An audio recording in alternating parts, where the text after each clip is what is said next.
I'm Rohini and today we'll start the series of taxation law. So start करते हैं topic से that's a principle of taxation law and the agriculture income उसमें. So let's start with this topic. So constitution के अंदर constitution के अंदर यहाँ पे जो है सेंट्रल गवर्नमेंट के पास पावर नहीं होती है कि वो टैक्स ले सके on the agriculture income, but सिर्फ ओनली और ओनली जो स्टेट गवर्नमेंट है वो कर सकती है. लेकिन उसमें भी पर्टिकुलर लिमिट होती है कि सर्टेन इस अमाउंट से ज़्यादा जो है आप एग्रीकल्चर इनकम पे टैक्स नहीं ले सकते हो. ठीक है. तो according to the section 10 clause 1 of income tax act, agriculture जो इनकम है वो एग्जेम्प्ट होती है फ्रॉम सेंट्रल इनकम टैक्स से. ये बेसिक इन्फॉर्मेशन क्लियर है. The next will move the definition of agriculture income. तो यहाँ जो एग्रीकल्चर इनकम की डेफिनेशन है वो 1A में सेक्शन 2 के इनकम टैक्स एक्ट में दी गई है. अब section 2(1)(a) sub clause A क्या कहता है कि 3 बेसिक कंडीशन है जो कि सेटिस्फाई होनी चाहिए इसके पहले कि कोई भी एग्रीकल्चर इनकम को आप अब जो है एज अ टैक्सेबल इनकम की तरह काउंट करें. कैसे? See that the income has been relation to the land. वो इनकम कैसे होनी चाहिए? लैंड से रिलेशन में होनी चाहिए. Such land is situated in India. Second condition. Third condition is the land is use for agriculture purpose. तो ये 3 कंडीशन जो है वो सेटिस्फाई होनी चाहिए for the income may be treated as agriculture income. तो कोई भी जो इनकम को आप एग्रीकल्चर इनकम कैसे मानोगे? तभी मानोगे जब ये 3 कंडीशन जो है वो फुलफिल होगी. अब काइंड्स ऑफ एग्रीकल्चर इनकम, तो कितने तरह की एग्रीकल्चर इनकम होती है. तो जो डेफिनेशन है 2(1)(a) में दी गई है. And categories of income start करते हैं. The first category is rent और द रेवेन्यू जो कि आप डिराइव कर रहे हो फ्रॉम द लैंड से. लैंड, रेंट और रेवेन्यू आप कहाँ से डिराइव कर रहे हो? लैंड से.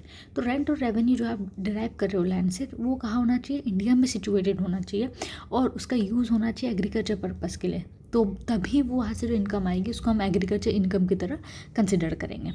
This is the first kind. Second, income which is derive from the agriculture.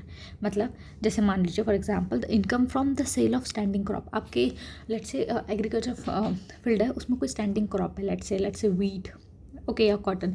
तो आप क्या कर रहे हो? या कोई इसका जो रॉ प्रोड्यूस है हार्वेस्ट के बाद आपने कोई भी उसमें जो है वो मार्केटिंग प्रोसेस उसमें जो है वो नहीं परफॉर्म की है और उससे जो इनकम आ रहा है तो वो आपका एग्रीकल्चर इनकम माना जाएगा. लेट्स से कोई स्टैंडिंग क्रॉप है, वीट है, आपने उसको कोई प्रोसेस नहीं किया, सीधा का सीधा जो वीट है जाके आपने मार्केट में बेच दिया, तो उससे जो इनकम आई वो आपकी एग्रीकल्चर इनकम होगी.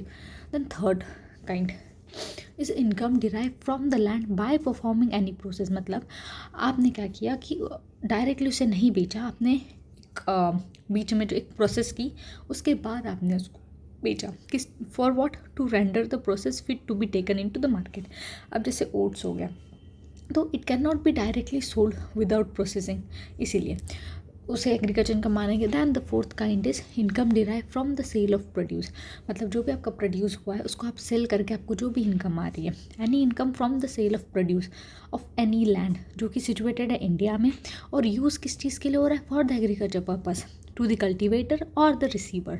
Rent in kind is agriculture income provided. अब this is important. Provided exception क्या है कि जो produce है that should not be subjected to any process. कोई बीच में प्रोसेसिंग नहीं होनी चाहिए except exception what? Marketing process जो कि ordinarily जो है वो ज़रूरी है for the fit for the sale. Right. तो यहाँ पे 2 एक्सेप्शन ध्यान रखना है कि एग्रीकल्चर इनकम क्या होती है? Provided and this exception. Clear. Then the fifth kind is the income from the farm building. जो फार्म पे जो बिल्डिंग बनाई है आपने वहाँ से जो अगर इनकम आती है तो अब जो इनकम है from the farm building will be exempt. इसको एग्जाम्प्ट किया जाएगा from the tax as agriculture income. ये अगर फॉलोइंग जो कंडीशन मैं डिस्कस करूँगी अगर वो फॉलोइंग कंडीशन जो है वो सेटिस्फाई होती है तो what are the condition? There are the 3 condition कि वो जो बिल्डिंग है वो इमीडिएट विसिनिटी में होनी चाहिए लैंड के. ठीक है. तो उसे एग्रीकल्चर इनकम मानेंगे. ठीक है. सेकेंड, अब ये जो बिल्डिंग है वो occupy and required by the receiver और ऑफ द रेंट और रेवेन्यू और the cultivator as a dwelling house, या फिर आप उसको एज अ स्टोर हाउस की तरह यूज़ कर रहे हो, या other out building on account of his connection with the land.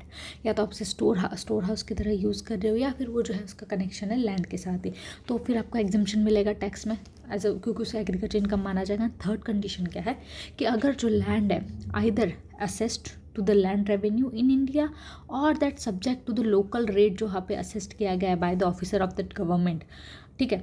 या फिर इट इज़ अगर वो नहीं सिचुएटेड है ऐसे कोई भी एरिया में which comprise within the jurisdiction of municipality या फिर cantonment board population more than 10,000 और मोर। तो ये 3 अगर कंडीशन होती है तो आपका जो लैंड है, जो फार्म बिल्डिंग है आपके लैंड के ऊपर, वहाँ से इनकम आएगी तो वो टैक्सेबल नहीं होगी। अब यहाँ पे जो बर्डन ऑफ प्रूफ होता है, बर्डन ऑफ प्रूफ जो है, जो एसएससी जो क्लेम कर रहा है ना कि मुझे एक्सेप्शन जो मिलना चाहिए भाई, कि मेरे ऊपर टैक्स नहीं लगना चाहिए, उसे प्रूफ करना होता है कि ये एग्रीकल्चर इनकम है। आई होप आपको बेसिक समझ में आ गया होगा एग्रीकल्चर इनकम का। नेक्स्ट वीडियो में हम लोग केसेस डिस्कस करेंगे। Thank you so much.